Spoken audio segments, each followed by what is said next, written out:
Tear your tickets, take your seats. Take your seats. It's time for PopCorn. Spoilers. I'm Ryan Betson. Today we are going to be talking about two movies. Not just one. Because the 90th annual Academy Award ceremony is going to be held on May 4th in the United States. Usually that's a Sunday night. In America. Held on a Monday. Yes, so in it's Australia. Yes, so it's Sunday night and it hits about 11 a.m. on a Monday for us. And then they repeat it. Yeah, and then they repeat it at about 9 p.m. at night. Channel 9 usually. So if you're going to get spoilers throughout the day, you can watch it at 11. Heck of an echo. Heck of an echo. What do you mean? Oh, hang For on. some reason, For some reason, the cam link no. was picking up the audio as well. The cam link never picks up audio. For some reason, I just updated OBS and it's like, hey, you're going to do this now. I'm like, fuck you, OBS. It caught OBS, but we've got it cured now. Okay. So let's talk about the nominees first. So what our plan is, as you've done in the past, of course, the road to the Oscars. Yeah, so for the last couple of years, actually we skipped last year because we just couldn't make it happen. But when we were a radio show, we used to do Journey to the Oscars. It was a little 5-6 week run where we would every week would review 1 or 2 movies, and then the 6th week being the ceremony where we'd break down all the winners, what we thought they were valid, how we thought it could have gone better, or how it was perfect, all that sort of stuff. So that's what we're doing now. We've got 6 weeks, 5 weeks, and then the ceremony in the end. Now I did actually make a little teaser trailer. I was going to get it done and have it up by Wednesday, but I got viciously sick, so I had to stop. But we're still gonna stick to our weekly reviews. So the nominees that we'll be covering. Do you want to separate how we're doing them week by week? Yeah, I think I got them in the same order. Let me just do a double check. Keep the ball rolling. What are we doing today? So, today we're going to start it off with a war double feature. So, the nominees for Best Picture that we are talking about tonight will be Dunkirk and Darkest Hour. I like you did the nice little Oscar pause there. Thank you very much. And then in the following weeks, week number 2, we'll be talking about Call Me By Your Name. Yes. And Lady Bird. That's correct. Then in week 3, we'll be talking about Phantom Thread and The Post. Nailed it. Get Out and The Shape of Water in week 4. And then finally in week 5, it's a solo outing with 3 billboards outside Ebbing, Missouri. And probably an overall little look at what we've done. Yeah, and maybe our predictions of what we're going to expect to be winners. But we'll talk about that as well. And just as hope you're feeling better. I am feeling better. I'm still a little bit worse for wear. Yeah, gastro has beaten the crap out of me this week. It's been horrid. But now I'm back to... on a good note, though, I've been able to sit down and watch the movies, so I'm pretty keen. So keen to see Phantom Thread. It is not a sequel to Phantom Menace. No, or the Phantom of the Opera. It's not a prequel. It is about the Emperor's new clothes. It's new robes, isn't it? I ruined it. Well done. It could be. That was really well done. I'll use that again when Phantom Thread comes out. Right. Okay. So, yeah, let's jump into it. So I'm gonna start with Dunkirk. Okie dokie. So Dunkirk. Yeah, poor Ryan. Blair says, same shit. Hope you're feeling better. It was literal shit. It sucked. It did seem shit. Yeah. Thanks for caring. Sharing is caring. But not too much sharing. I don't want to go into all the details. It's pretty brutal. No. Okay, so I had to rephrase this from an Internet Movie Database synopsis so that it more closely reflected what I understood the movie to be. Okay, so Dunkirk is the true story of the attempted evacuation of 300,000 Allied soldiers from the British Empire and France, right? Who were stranded on the beaches of Dunkirk, France, while surrounded by the German army during the invasion of France in World War II. Correct. That's why I got out of it too. Okay. It's directed by Christopher Nolan. Best known for the Dark Knight trilogy in our pop culture. Inceptions, that's right. Memento, Prestige, Interstellar. So he's coming up as a renowned. So let's talk about your experience or your history with Christopher Nolan. Well, a lot of my understanding of Christopher Nolan didn't really take place until the Batman franchise, the Dark Knight franchise. Yes. Because that was sort of when I was sort of coming up into movie interest. Like for years, I've always watched movies, but I've never really broken them down. Then I saw The Dark Knight, and I was like, "Who the fuck did this? Like what?" So I broke it down. And then I'm like, "Oh, it's Christopher Nolan." And then sure enough, shortly after, Inception came out, and then also that started dropping the threads of I'm like, "Okay, this dude's legit." What about you? Yeah, I mean, I'd seen Memento, which was it wasn't his first movie. His first movie was The Following, which is like an indie movie, black and white, that he made. Then he did Memento with Guy Pearce. Millie loves that movie. I'm yet to see it. Really? She wants me to see it, but I haven't seen it. Well, hi Logan, how you doing? That one had because it had an interesting premise. It was like this guy has memory loss, and the movie's told in reverse, so every scene is in the backwards order, starting from the end and going to the start. And he's trying to figure out who he is and what's going on. So that had a kind of like a little, what was it? What would it be? A gimmick? Yeah, it's a gimmick. And it was a good movie. So that came out, and then Batman Begins, and then when Batman Begins came out, it's like, who's this Christopher Nolan guy? What's he gonna do? Blah, blah, blah. So then he tends to make a blockbuster, and then his own movie, blockbuster, and his own movie. And it's worked for him. Batman Begins, then he did The Prestige, then he did Dark Knight, then he did Inception, then he did The Dark Knight Rises. And then whatever came after that, Interstellar, perhaps. Hi, Bugologist. We have very similar names. I like you. Also did Insomnia, which is a thriller, and that's another gimmicky one where Al Pacino's a detective, and he goes to Alaska where there's no nighttime. Yeah. It's just always day, and he's got insomnia, and he's trying to chase a serial killer, which is Robin Williams. And so that one was pretty cool as well. But that's probably lesser of his films. Anyway, but he does have a very he likes to make very intellectual movies. And do you think that Dunkirk was one of those movies? In some ways. The first thing I noticed from watching this film was that, especially with Batman, right? Batman is very much a character piece. It's very much driven by Bruce Wayne and the struggles that he's going through. Okay. Well, I found that Dunkirk wasn't really a character piece. It was more of a time piece, as in like it was. You never really get enough of each of the characters to sort of connect them in any way. It's all sort of about the overall experience and the situation. It's all about this is what happened at Dunkirk in one very small vertical slice of it. Did you know about the history of Dunkirk? I knew of Dunkirk. I didn't know the specific details of like all the civilian boats and whatnot. Initially, when I heard civilian boats, I thought it was like they just got civilians to go in there and get them out. I didn't realize the Navy, like, literally was like, boat. Yeah. Yeah. They're like, we're going to do it ourselves. Boat. Yeah. And they're rowing. It's a cool idea, though. It's really, yeah. Outside of that, not really, no. Okay. Yeah. Exactly like you said, Dunkirk feels like more of an experience than a narrative-driven movie, and I think that's what Nolan was going for. And so essentially the story is that it approaches it by land, sea, and air. So there's the land, which has the troops on the Dunkirk beach, standing around waiting to be evacuated. And in orderly lines, by the way. Yeah, for like ages. But it comes up with title cards as well. Yeah, so the first one was the mole. That's right. And that was essentially the pier out to the boat. Exactly, that's right. And so that's the land of Dunkirk. Then there's the sea, which is the civilians, represented by Mark Rylance and his son and a friend of his son, who take this small leisure boat out to go out to sea. Now, at the start of the movie, the Navy are like, hey, everybody, get your boats together, we're going. Get these life preservers in. But they piss off before they allocate them a Navy person? Yeah. What was with that? Well, we are PopCorn spoilers. So, spoilers.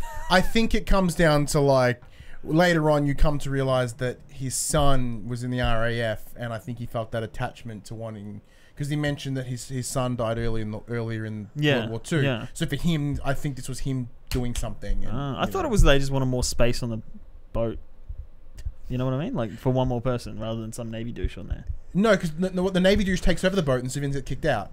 So that it gets commandeered. Really? Yeah, that's how That's how I interpreted it. Oh, I thought because like you look at all the you look at the boats like out boat, thank you. So as in like because I think he essentially said if they take this boat, we are never getting it back. Oh, I didn't get that. Well, there you go. That takes the civilian fun out of it, I think. Yeah. Yeah, that makes sense. Okay, and then you've got the air represented by Tom Hardy. With something else stuck to his fucking face. I've got a mask on. There was, look, side note, there was a slight Bainisms to his voice. He had a Scottish accent, I'm pretty sure. Because it was muffled. But there's 3 fighter planes, and he's one of them. So yeah, it was interesting that it was represented at 3 different angles. What I didn't understand and later read, I was kind of watching it. Like I was watching it, I was zoning out. I'm like, yeah, there's people standing around. They're still standing around. They're still standing around. I don't really need to pay attention. And then there was a bit where they pick up. Now I don't know if it's Cillian Murphy or Cillian Murphy or how you pronounce his name, but he played Scarecrow in Batman Begins. He gets picked up sitting on a sunken boat by them on the boat, and then he's like shell shocked and PTSD. And then later, so you got Tom Hardy in the planes, you got Cillian Murphy and Mark Rylance in the boat, and then you've got no name actors except for Harry Styles from One Direction on the beach.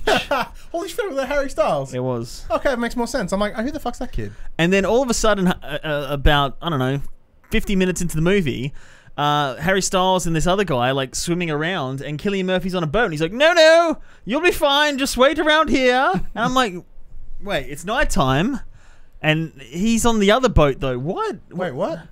Yeah. He's like, no, you'll be fine, just float around, the other people will be here, everything will be fine. And then it cuts back and he's in the boat like all shaking. I missed that. And I'm like, huh.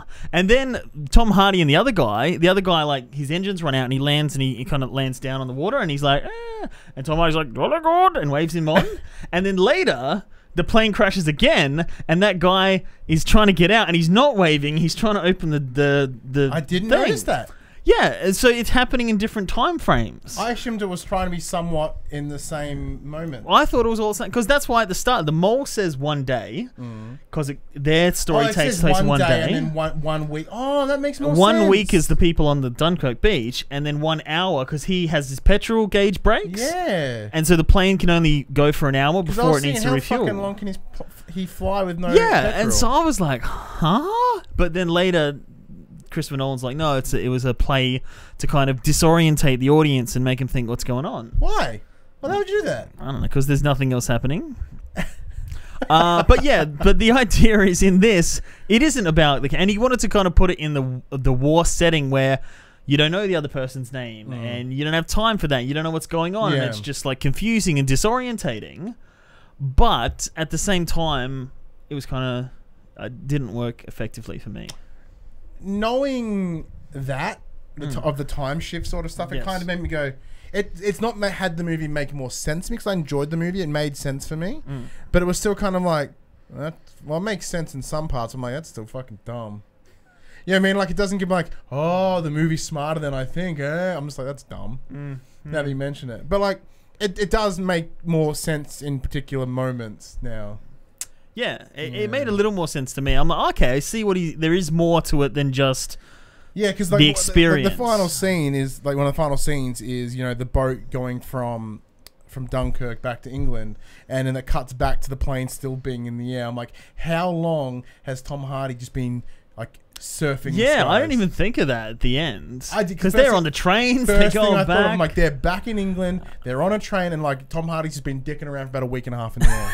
Yeah, because they said that Christopher Nolan actually took the journey on a boat from I guess England is where they ended up to Dunkirk Beach, and it took 19 hours with weather conditions. Yeah, and so that's 19 hours, and it did take them one day on the sea boat. That's a sea boat, right? Is that what it is? Sea boat, a boat that goes in the sea. Compared to the sky boats. Yeah, the skyboats. That's what Tom Hardy had. But yeah, no, that makes sense. At the end, when he like lands and it's like this big triumphant landing, he's like, well, I'm fucking stuck here now. Because I thought like everybody's gone. Like he's gonna be there now. I saved the day, and nobody's gonna take me on a boat to get back. And he was trapped. That makes sense. But overall, let's break it down. Let's look at those three story plots. Let's look at the land, the sea, the air. Start off with the land. What do you think?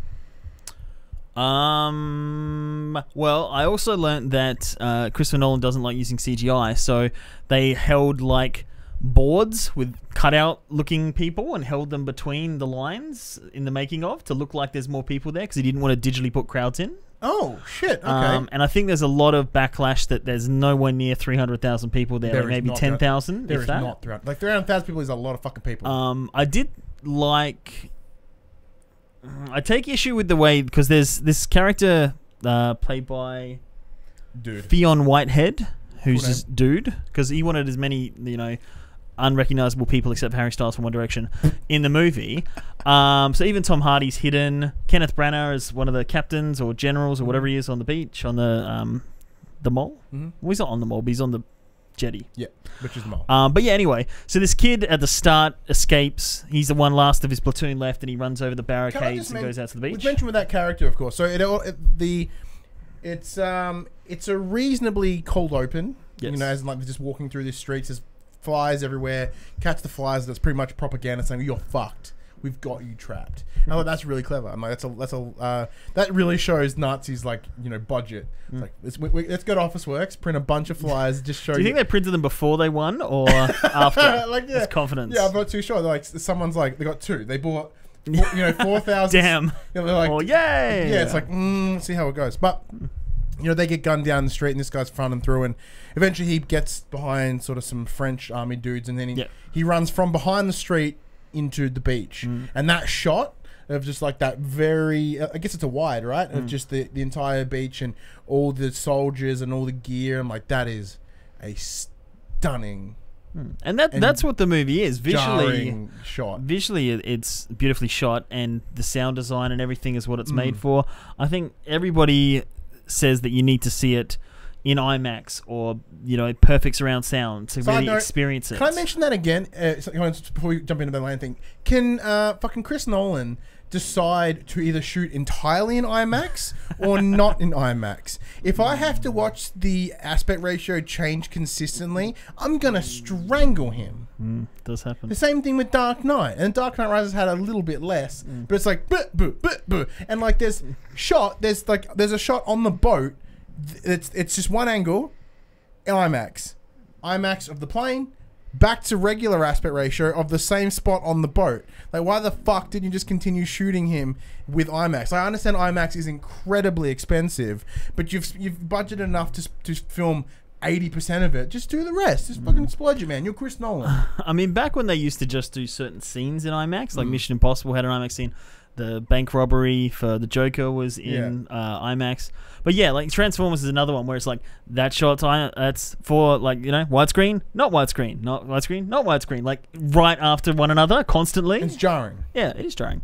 But in the sense that you need to experience, and that's what adds to the point of it being an experience more than a narrative movie, just to be immersed in this thing.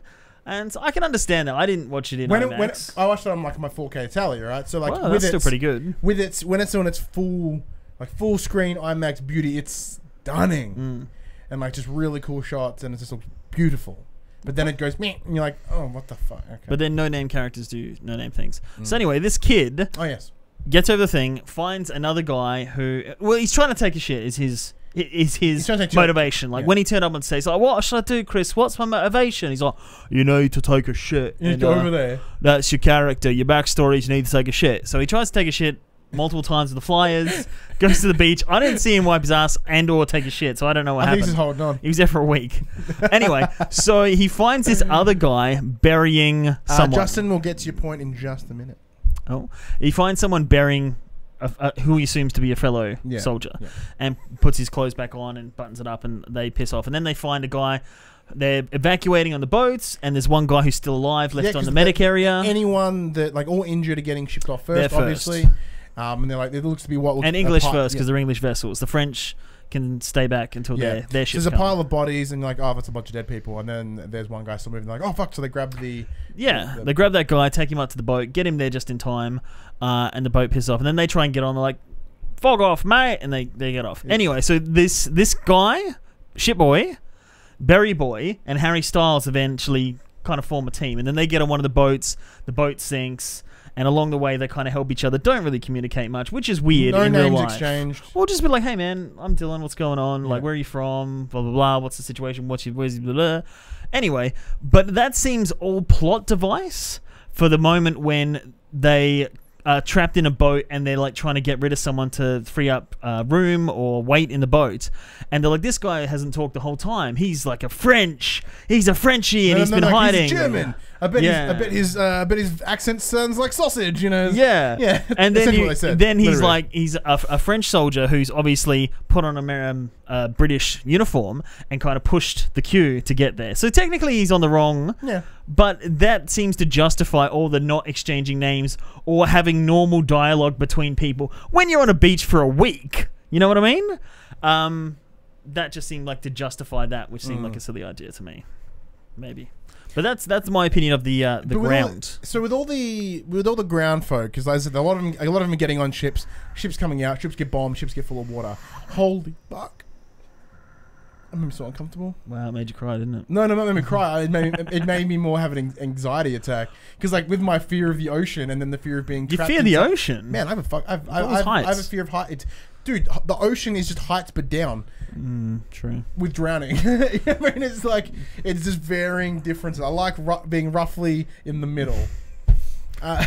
Okay, so what I gathered from the movie is that the Germans were bombing the bridges or the jetty because if they couldn't get warships there, they couldn't get anybody on the boats. Yeah, the whole idea is, by the looks of it, they didn't have the mole. They didn't have it entirely blocked off. It was blocked off enough by ground support and air support that they couldn't get any physical big fuck off warships in there, right? They'd spot them and they'd blow them out of the water, right? Yes. So that's where the civilian ships come in. Well, the idea is the civilian ships could land on the beach and they wouldn't need to stop at a jetty because they were small enough. Or get closer to the coast. Exactly, and people could wade in the water and get in the boats, whereas the destroyers couldn't get close enough to the shore, and without a jetty or some way to get to the boat, they were stuffed. And then while they were trying to get to the boat, they get bombed by other people and wouldn't work. Because the destroyer becomes a big sitting duck at that point. Yeah, exactly. Okay, so that was the land. What did you think of the air? So the air is essentially Tom Hardy and two other dudes flying planes. They're essentially just dicking around in the air at some point, and they take out some other German ones. And then during this confrontation, Tom Hardy's fuel gauge gets fucked, and then he has to draw in chalk everywhere, guessing how much fuel he has, and then he flies. I'm not really entirely sure what happened on that one. Once again, because the timing's all fucked. That happened in the space of an hour and a half. Or I like that. Because I could identify. I'm like, okay, that's Tom Hardy. I get it. I know who Tom Hardy is. I'm on his side. I did like that, how he was gauging the gauge of the level of fuel by writing down the details, and he's checking with this other dude, and he set his timer and stuff like that. And that had a sense of tension because you knew that the fuel's going to run out eventually, so it made it like that kind of ticking time bomb. And I think that's what Nolan tried to do with the whole movie by setting the time frames. But with the land, I never really got a gauge of what time it is, how long they've been there, what's going on. The dogfights were alright. I think they got as real as they could planes of the era, or recreated them. My big question, something I noticed as well that I thought was really kind of cool, is it looks as if for some of the shots they just strapped a GoPro to a dashboard of a plane. They put IMAX cameras and strapped it to the wing. Yeah, and that's because did they physically fly them? Because okay, cool. Because like Tom Hardy's in this plane, and then you can see the one that's on the in the cockpit, right, his face, and it's shaking with the movement of the plane, right, which. Well, I don't know if the interiors are the actors, but when it's the outside exterior, but I mean, like as in, it looks as if it's they've either had like some mounted sort of, and shaking. It's moving and it's mounted, so it gives that illusion that they're actually up in the air or they're actually doing some sort of movement. I thought it was really cool, and I did like the obscure echo that they did with the communication devices. It kind of sounds a bit legit. But it's just more reason for Tom Hardy to have a dumb voice. Yeah, he does like that. What about the sea? The scene was interesting. I liked the main guy. He was pretty cool. Which main guy? The main guy, the old dude. Old Man River? Yeah, Old Man River. Yeah, Mark Rylance? Yeah, was it Mark Ryan? Mark Rylance. He was Bridge of Spies, Academy Award, and the BFG. Yes, I like Mark Rylance. I thought he was really good. Because thinking about at the end of the movie, I was thinking about after just watching 2 war movies, I'm like, well, how I would go at war. I'd get pretty fucking bad at war. And then I just thought about him if this. I don't believe it's based on a real person, no, per se. But the whole idea of someone being super that selfless in order to be like, no, fuck you, and then seeing how many people were on his boat and all that sort of stuff, I was like, this is a genuine dude. Like if this was a real dude, this dude better have got us some fucking medals. That's true. I didn't have any human emotion with people. I get it's I didn't have any physical attachment to anybody. That was me adding more of my personal thoughts to it. Well, like it wasn't. I'm like, I couldn't remember. I couldn't tell you any of the characters' names. Couldn't tell you. I think a lot of them said maybe a little bit, but no. The moment that I had Hi Sarah, how you doing? A connection with was there was a guy. Oh, and we failed to mention. Sorry, as Justin pointed out, with the end of the plane one, after what appears to be soaring and breaking physics with a plane, Tom Hardy lands, gets out, torches his plane, and then gets what looks to be captured by. Oh, does he? I don't remember the cat. I might have blinked during that. Yeah, moment. at the end, so he's standing watching watching it burn like all cool dude, and some motherfuckers like, and then they drag him off. Yeah. Okay, well, poor guy. Gave it a good job. After doing all that cool shit, he gets pulled away. With the Mark Rylance father character, he had his son on the boat, and his son's friend came along, and then Cillian Murphy's all like, PTSD, freaks out, and pushes the kid down the thing, and he hits his head on something and starts bleeding out. Yeah. So eventually they patch him up, and they got him down there, and they're still going on the journey, and it's this decision of whether to go back for the kid or go forward for the amount of people they could save, and they make the decision to push forward. And later in the movie, he's like, "Is he all right? Is he all right?" And they're like, "No, he's not all right. You freaking hurt him bad." And the kid says he can't see. Makes sense. Brain thing. Your occipital lobe is on the back here. Oh. So if you ever that's why if you get knocked in the back of the head, like someone hits you, it gets black for a second because they literally rattle your occipital lobe. Well, there you go. That definitely got rattled for this guy. Yeah, so he was blinded. And he's like, "No, you dickhead. You went crazy and pushed him down the thing. Like, fuck you. He's not good. I hope you suffer."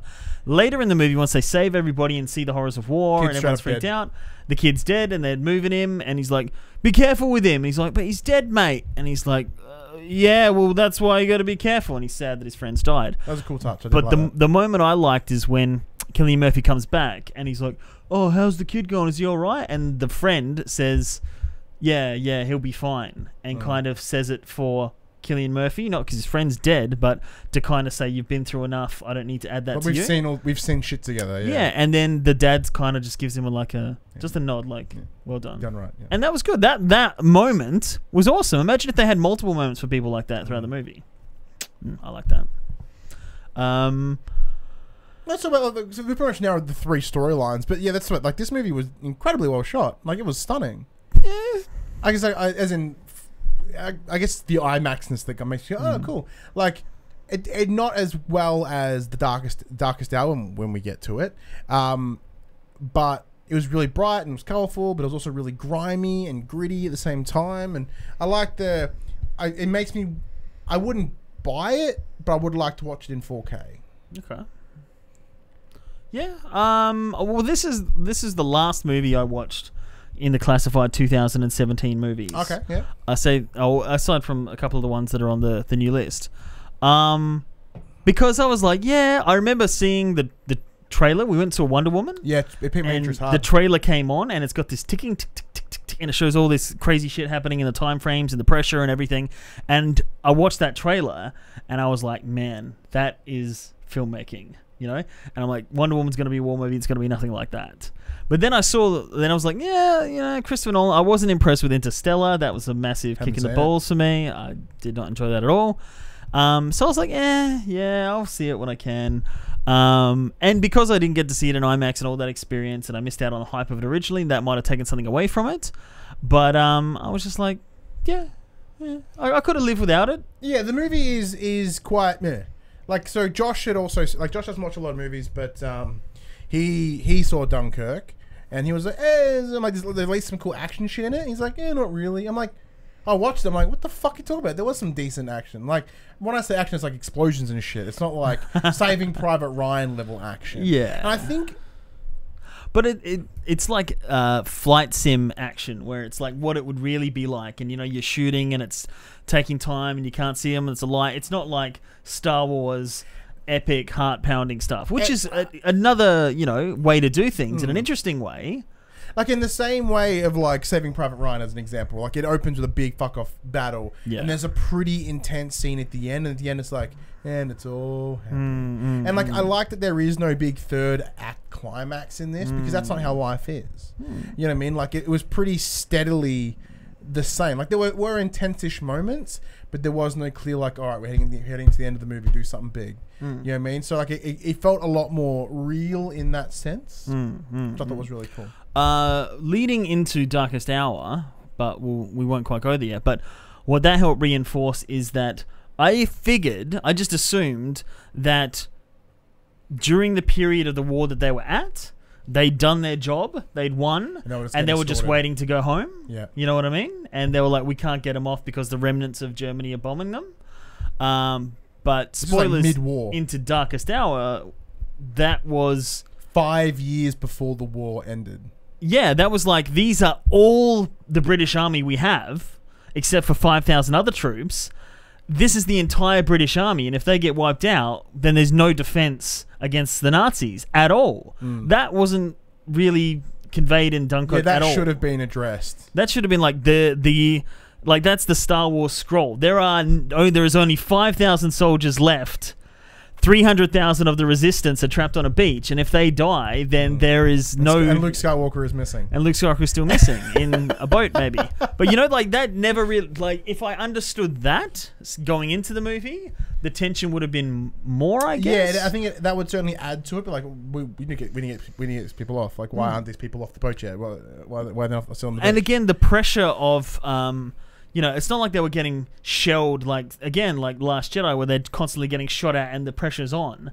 Like, they weren't getting shelled or anything. It was kind of like, yeah, they're on the beach, we'll leave them there for a week. Which is also explained in the Darkest Hour. Bombing runs occasionally. Occasionally, but like Darkest Hour explained, there were 5,000 other soldiers that their battle would have been interesting to see, that were deflecting them for a week, so giving them time to escape.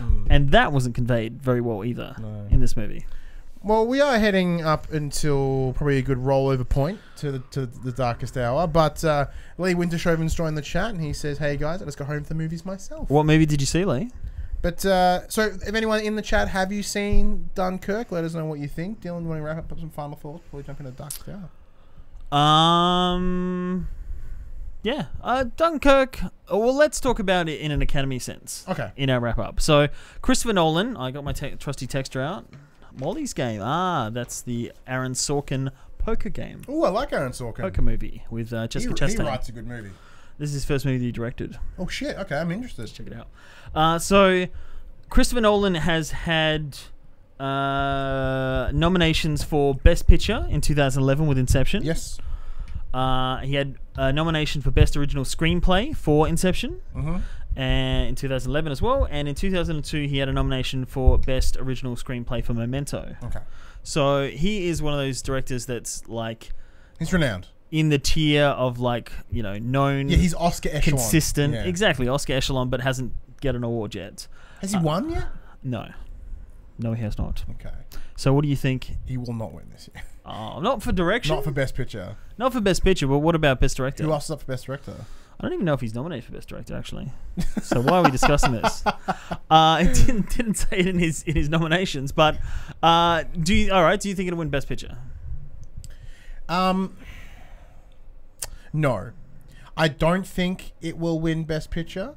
I think it's in there because it is a good war fitting, like, as in, like, everyone knows, like, war movies do tend to be Oscar bait, right? Like, they're always there because they always have some good, you know, it's a good story to tell, and it kind of, it's a poignant thing to discuss, right? You get good drama out of it, and the Oscars love good drama. That's true.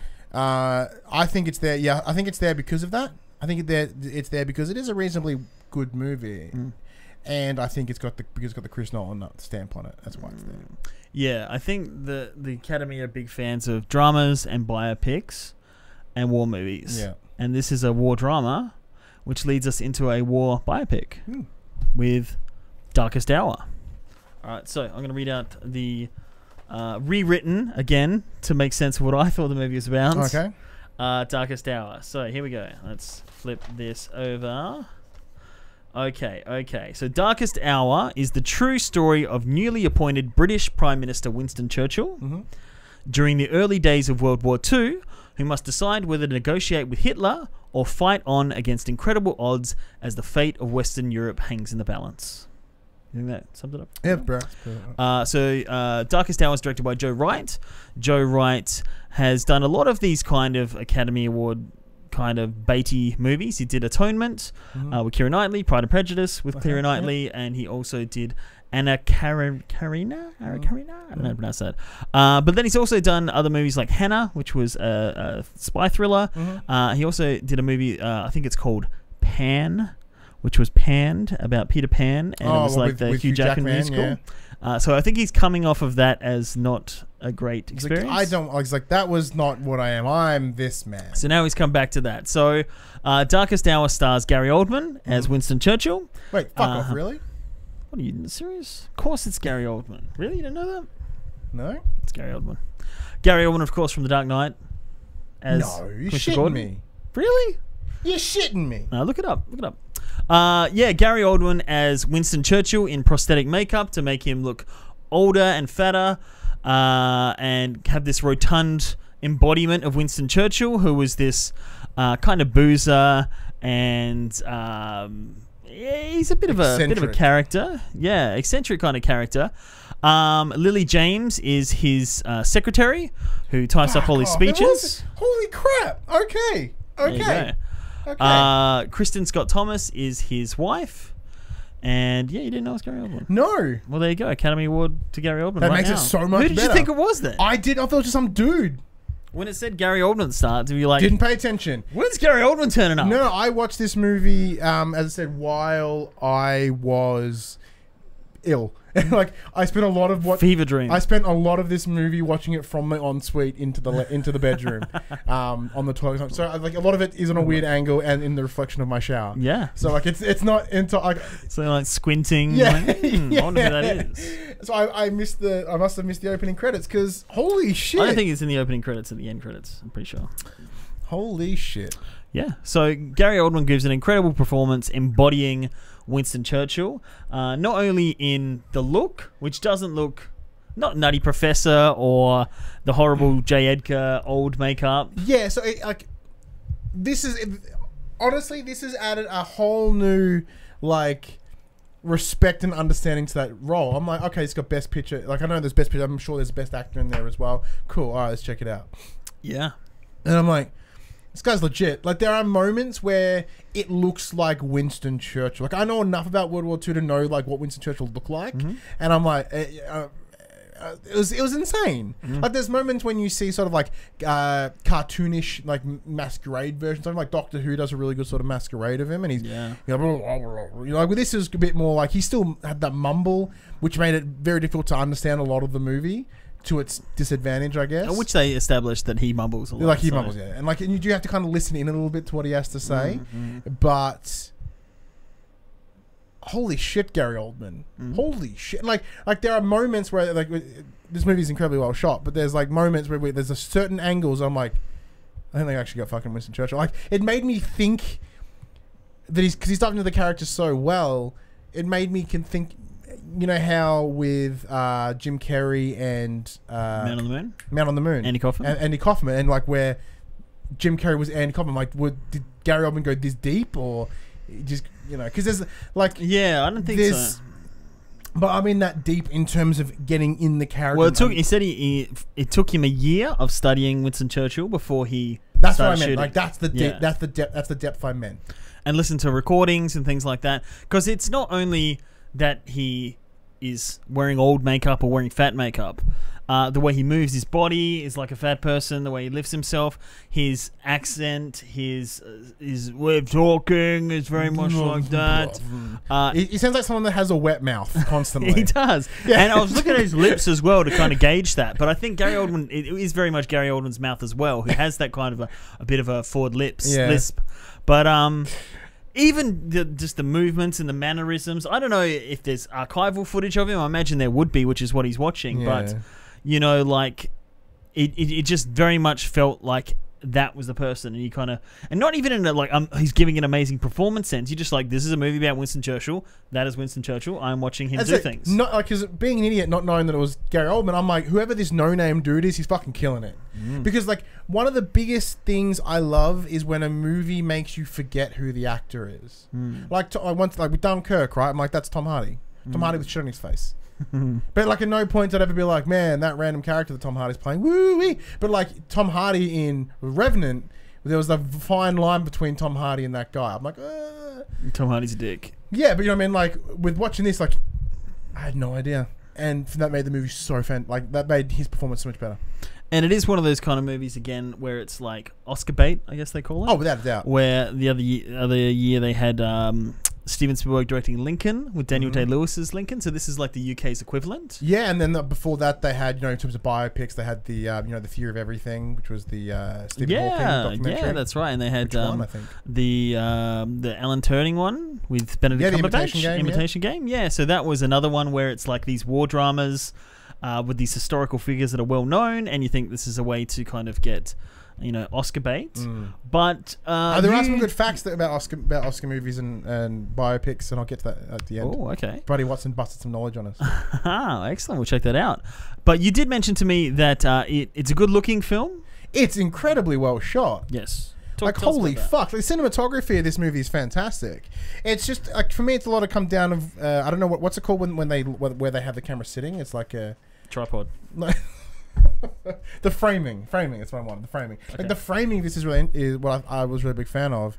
Like something as simple as when they're having a discussion at a table, right? They're like, you know, the camera isn't across the room behind someone's shoulder. It's literally in the center of the table. It's down a little bit. It's just enough to sort of, and it's also framed incredibly close. So it's really quite confronting and really.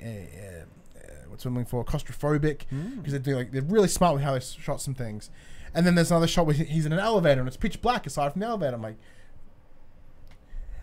the whole time I'm watching this, and it's because it is a biopic, and biopics don't normally have such impressive cinematography. And every time I'm like watching this, all the time I'm like, this is like, that is incredibly well shot. That is fantastic. You know, like shit. Yeah, it was still very slick. My wife just really likes movies, right? So she never really breaks down that way. And at the end of it, she's like, that was an incredibly well shot movie. I'm like, well, if you've noticed it, like, that's something. Exactly. I mean, they had, even the opening shot is in the Parliament, and it's like over the top looking down at the Parliament, and the title comes up, even and then the camera sweeps down in a crane shot that goes all the way down. In the way it was lit, like, and it does have in the way that Dunkirk had like very sky blue color, blue hues to it. This was very brown and earthy kind of colors.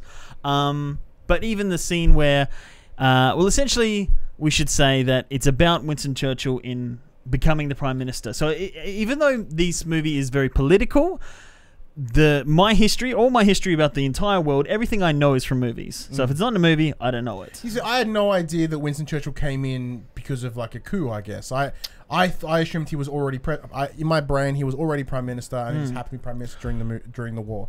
I had no idea they brought him in during it. Yeah, and like they have shifted things around for dramatic purposes. Like the secretary he has, he didn't actually get until 1941, or a line that somebody said at the end of the movie was actually by a reporter a month later. That kind of moving things around. He didn't actually go on the train, but he did similar things to kind of bring it to a narrative.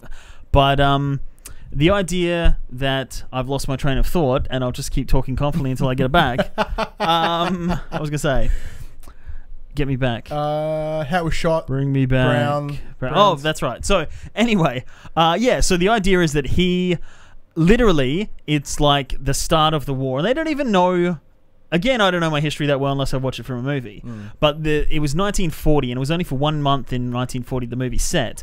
But it's the very burgeoning of what becomes World War II, and the Germany are taking over Europe, and they've gotten past Belgium, and they're in France at the moment. Yeah. And again, if I knew my geography well, I said it at the time I was watching it, like, I'd like to think that Belgium's here, and France is here, and then England's here. So this is how it sort of works. And they're like working their way down. So Germany's about here. Yes. Belgium's a little bit far off. So France is a little bit lower, and UK is about here. Okay. Not in those exact places. So what they're doing is they're sort of encroaching in like a downward so motion. they pretty much went in a straight line, which is what I was imagining. My geography could be really off, by the way. But yeah, literally they impeach.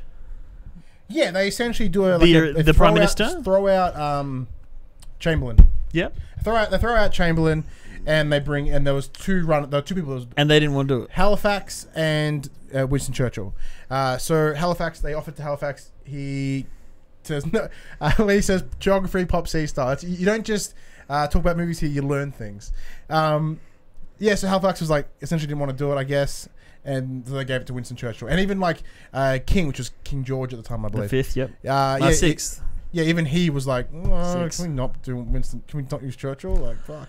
And that was a cool thing as well. Like, he was close with the Halifax guy and also the previous Prime Minister. And Winston Churchill, which they, over the course of the movie, they think he was like this big character. Intimidating dude. And he says to him, like, I fear you? I'm scared of you? And he's like, why would you be scared of me? And he's like, well, we don't know what's going to come out of your mouth. You're an impulsive guy, you know? Like, you go off and you do crazy things. Hammered all day. He does. And they talk about him, like, reaching a budget of whatever it costs. Like, so he has champagne in the morning and then like a gin at lunch and then something at dinner and then finishes out with the bourbon. Like, he's fucked. And he's like constantly smoking a cigar, drinking, eating bacon. But the idea that he comes into this, and as the course of the movie progresses, again, history I don't know, but we know how bad Hitler was and the Nazis were and Germany was. But at this stage, that wasn't that clear. Yeah. But he was adamant, like any chance they're like, you know, Hitler wants to do this. His attitude, in the nicest way, was like, fuck Hitler. Yeah. Fuck Hitler. Fuck Hitler. Every time they asked him to do something. Because there's like a little speech he gives later on when he's trying to get the words for it, and like he's pre-writing it before he goes in. And like he said, if I thought when taking this position that I would have to deal with this tyrant. I mean, he doesn't use the word tyrant in the final speech, but it's like, he's like, this man. But like, I love it because like it is, like he's the first, everyone's like, we need to do peace talk with this guy. He's like, you don't fucking deal with the devil, man. Like, and that's essentially the plot of the movie is the war starting, and they bring him in as prime minister, and you know they put the power in his hand, but even his party are like, we're just going to use him to impeach him later. You know, like we don't want him to be there was that. Very much a split between the two. Yeah, yeah. And so Halifax and Chamberlain are pushing a negotiation treaty with Germany. The whole time they're like with Italy and France as well. They're also, exactly like negotiated. Three-way. Whereas Winston Churchill's like, no, we have to fight. You know, but the issue is, which comes into Dunkirk, is that the Dunkirk event is happening, and where it establishes that on the beaches there's two pockets, and one is where 5,000 soldiers are, and the other one is where 300,000 soldiers are, and this is the entire British army, and France are going to give up any second now. And he gives a speech to the people, which is one of his favorite speeches, where he lies to them and says, nah, everything's cool. Don't have to worry. It's like a couple of tanks in France. You don't need to worry about that. To buy himself more time. Yeah.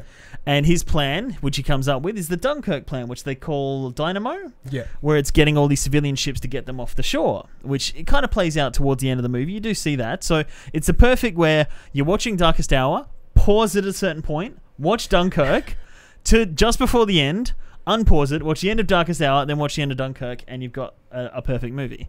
But yeah, the idea is that he's like, no, I'm going to stay fast. And the doubts that he has of whether I should try this. And they're like, just consider it. And if he doesn't consider it, they're like writing down his notes to try and get him out of Parliament to kind of use it against him. And he's such a headstrong person that he believes in what is right. And to him, he's like, no, we won't go. Everybody else is against him to say, just negotiate with him. He says, I don't want to. You don't negotiate with a tiger when you've got your head in its teeth. Yeah, you know what I mean? Yeah. And knowing history, literally, what would happen if they said, okay, yeah, we're good? They're kind of thinking, all right, we'll sign the treaty. Hitler will be like, you know what? I'll stop at the United Kingdom border. You guys can have it, but I'll rule you. But you guys can still have your independence. Yeah.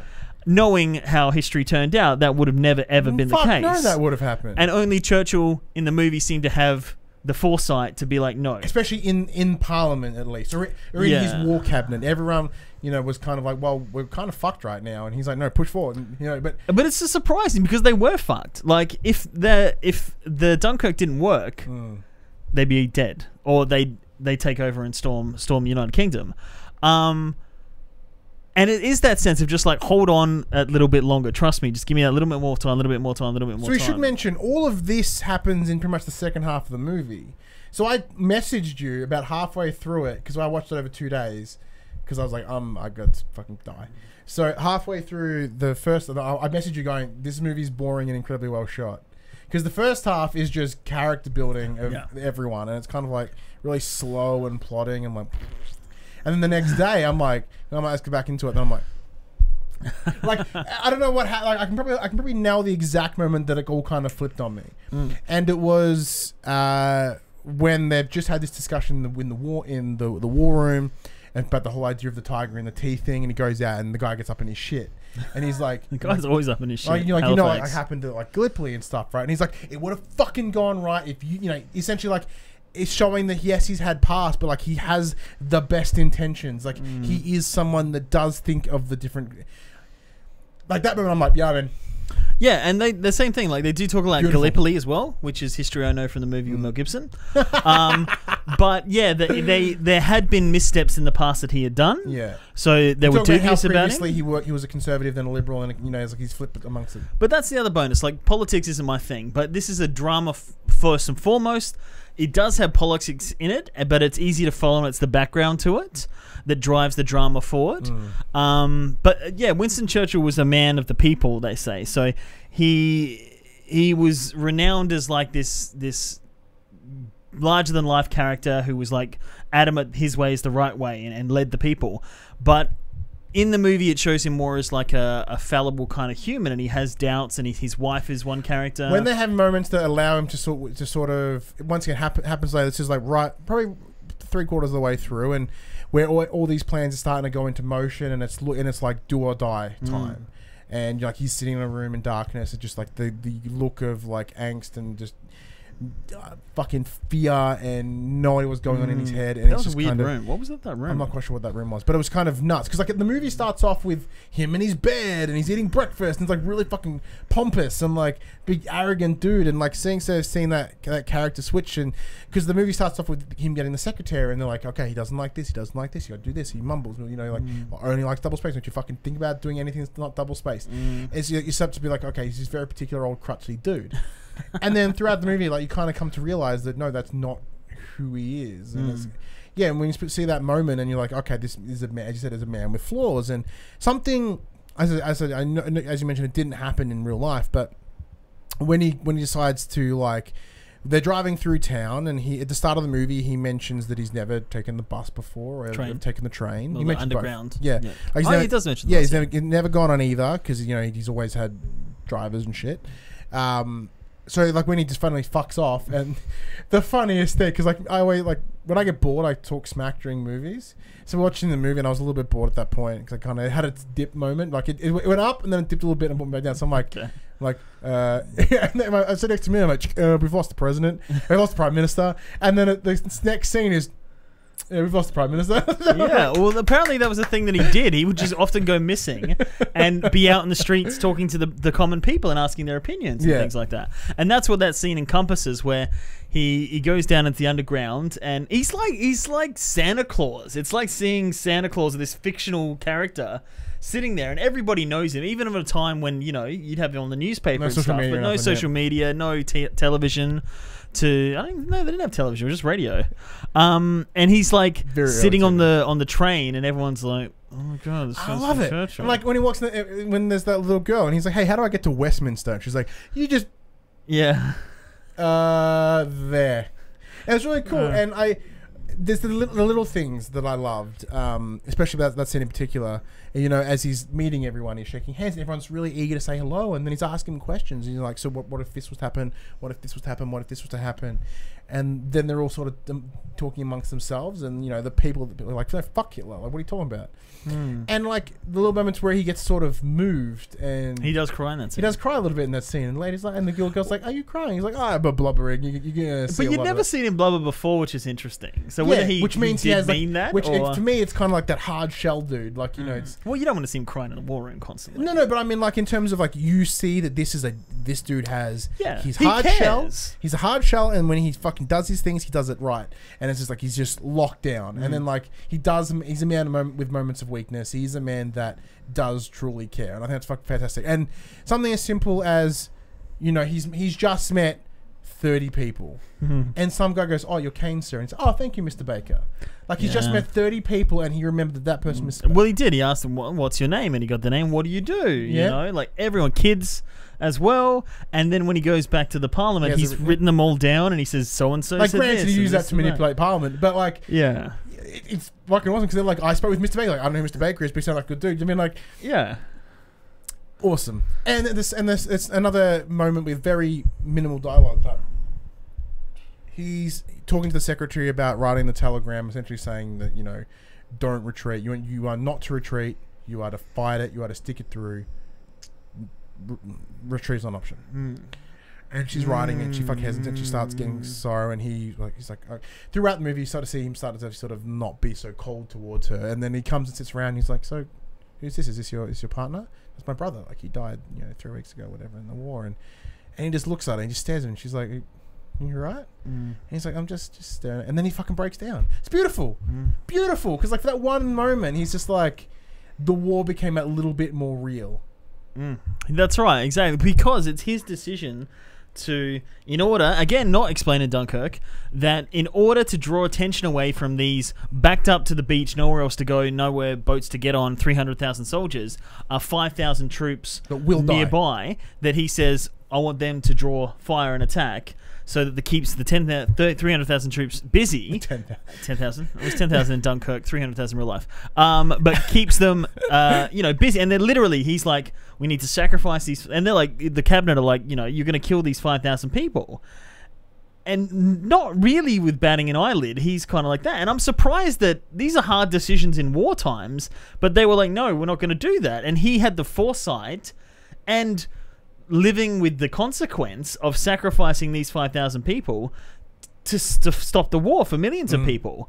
And then it comes back to it later, like you were saying, where you get to see the letter that goes to them. The guy's walking through where all the soldiers are, and then the bombing happens and they all die. But that's the sacrifice that they made so that there would be a future. And he had the foresight to see that Hitler wouldn't back down, that you needed to have balls of steel and go against everybody to do that. And that was awesome. And I guess that's what made him such a legendary figure. Yeah, like, stupidly enough, like where I grew up in country Victoria, like there's a town right near us called Churchill, and it's named after Winston Churchill. There's even a really bad cigar monument. It's shit. It's so shit. He's a prominent dude. But the other thing that's cool is that the King of England, of course, played by the bad guy from Ben Mendelsohn, Australian. Ben Mendelsohn. Weird accent, by the way, because he has a lot of whiz. Yeah, I think I'm pretty sure that's the King's Speech. Yeah, Same one with the stutter.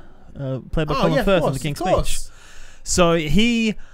again, the way you said the things are shot, the first time, like, he doesn't like the king, he doesn't like Churchill. They don't like each other. And they've had bad things. So the shot, again, the first time he goes to accept the honor, it's this wide shot, and he stays out in the doorway, and you can barely see him. And then the king's at the other distance, and they're like, "Yep." It's in the same. It's very similar shot we'll talk about in Breaking Bad. How they're far enough away that they're not quite in focus, and they're really, as in from King George's perspective, you're insignificant. From Winston Churchill's perspective, you're insignificant. Well, even just literally the distance between these two people, and he goes over and kisses his hand traditionally, and then awkwardly shuffles back. Yeah. But there's multiple scenes where they meet, and that kind of breaks down the barriers. The other scene where he says, you scare me. He's like, why would I scare you? And then they kind of break down that thing. What was your father like? What was your mother like? And they build a bond. When you first start to see that fear, I picked it up, and I was going to talk to my wife, and I'm like, oh fuck, he's scared of him. Like, I think he says something, and you kind of see him go, oh. So there's a very, credit to Ben Mendelsohn. It's a very small little, oh shit. I'm like, he fears that. He fears him. Like, that's insane. And then I talk about him like this man who is not out of the blue, but kind of out of the blue becomes the prime minister. Like, he has power. Like, he is someone of note, and he has a history, and he has a name, and his recognition. And I'm like, you're the king of fucking England is scared of you. Like, you're a dude. It's awesome. And then to see their relationship blossom over the movie, essentially, even to the part where you're talking about where he's sitting in his room in doubt. And I don't know, again, I'm going to ask, what was that room? It looked like a Saw room. It was like... It's like a bunch of assorted green, shit, like a kind of a But like, literally, like from the Saw movies, like this dungy, greenish looking baby crib with a painting upside down on it. Anyway, but the king comes to visit him in his home, and like... kind of just casually opens the door. Hey, I'm here. None of this formality or anything. Oh yeah, beautiful. Like, I'm not quite sure who played his wife. She was very minimally, but there were moments. Kristen Scott Thomas. She was fucking great. Where and she was the voice of reason. Yeah, pretty much. So she's coming in. She's like, hey, you got a visitor. He's like, what the fuck? It's like 3 a.m.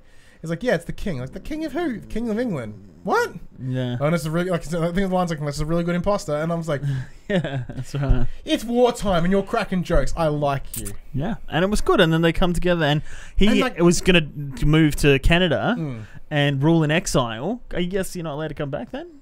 No, the whole idea is for safety, as in, like, get him out of the country. Yeah, but, like, how long is he going to be away from the war? And he was thinking, like, do I flee with my family for safety? Because we're right on the edge. It is the darkest hour. And then he's like, you know what? I support you. Do whatever. And this is what, like, once again, one of those really humbling moments and very kind of telling, especially in the character Winston Churchill they created for this, when they're sitting on that little bed thing, and he's like, I don't scare you anymore. Like, as in, like, that genuinely concerned him. Like, when he found that out, it kind of, like, shook him. Because he didn't know. He's just like, why would I scare anybody? That's something like, as in that time, like, you can tell it's sort of been niggling at him a little bit. Like, not a lot, but enough to... Yeah. So he's like, the next time I'm going to see it, I'm going to bring it up. And then he's like, have the conversation. He's like, so like a child. It's like, so I don't scare you anymore. Yeah, I was like, good. You don't scare me. It's fine. Yeah. That was awesome. That was a good moment. So I think Darkest Hour was really good. Once again, as I spent the first, and this is boring as fuck, and then it just picked up and it fucking killed. Like, it really turned me around in that second half, and I thoroughly enjoyed it. And having this discussion now and breaking it down further, and not realizing that Gary Oldman did such an insane performance, really has put it up for me. Do you think Gary Oldman will win Best Actor? I think he's going to be close. I don't know who else, if I can't remember who else was nominated, but Daniel Day-Lewis. Yeah, but does Day-Lewis, like, linking up in this? Is he like full-fledged We'll find out soon. Yeah.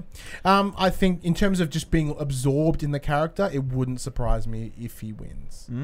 Will it win Best Picture? Not too sure yet. I mean, it is the kind of movie. I think it's a contender-ish. Yeah, I mean, it's the kind of movie that would win, Best Picture usually. And it is a good, solid, well-made movie. I'd recommend...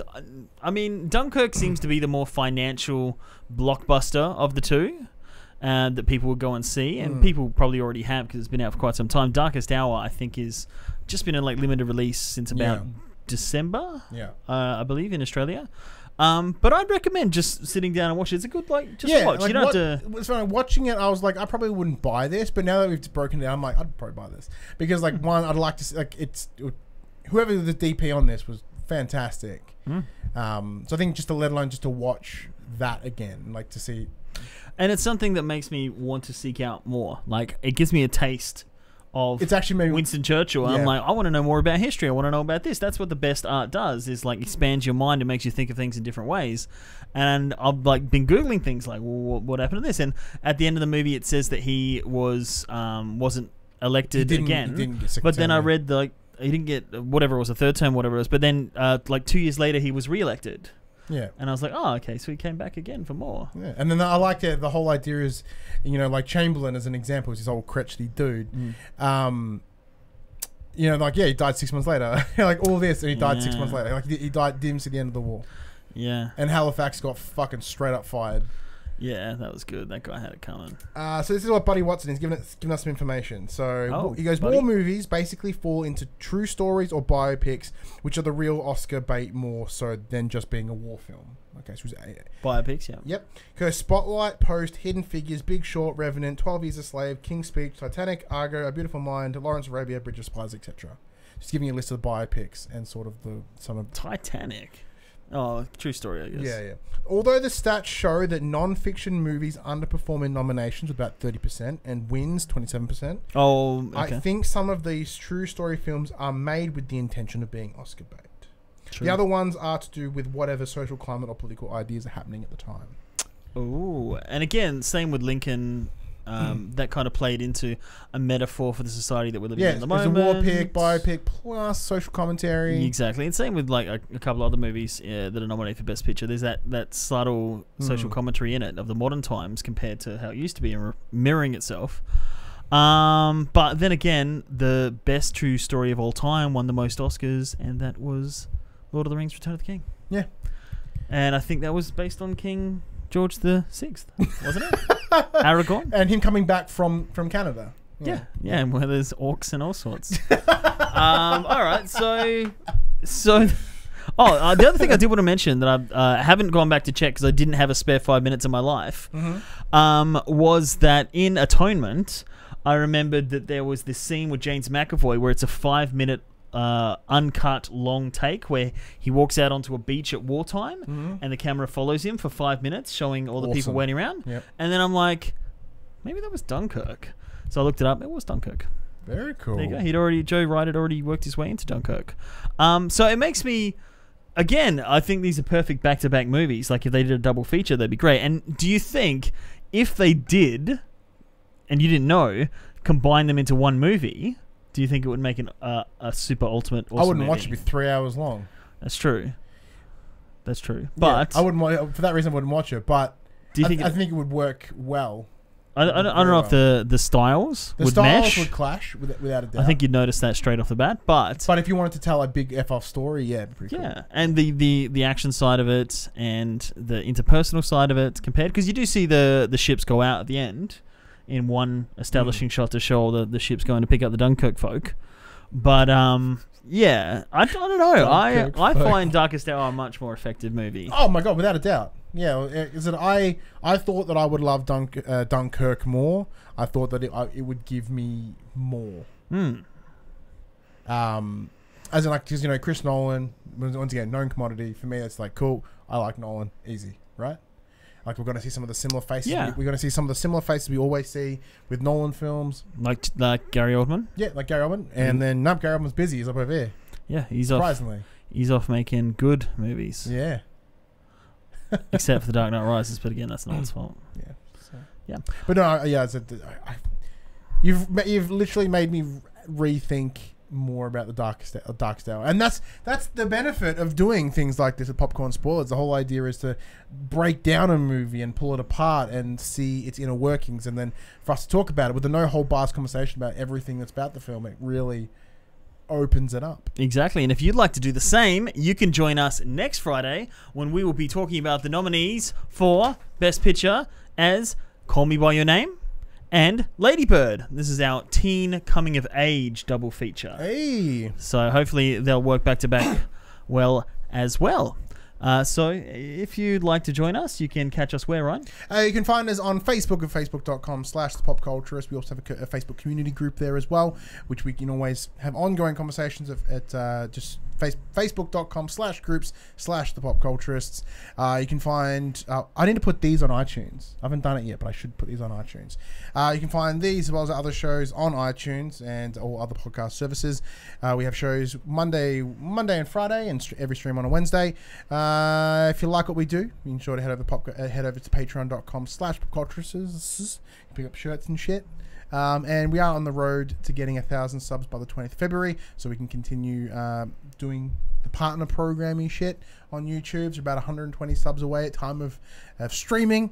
So if you have watched and you've stuck all the way through, fantastic. Love you very much. And be sure to give us a subscribe and a like. That sort of stuff. Rambling on way too hard. I'm Ryan Betson. I'm Dylan Bowden. But for now, that is a wrap. I'll go over here now.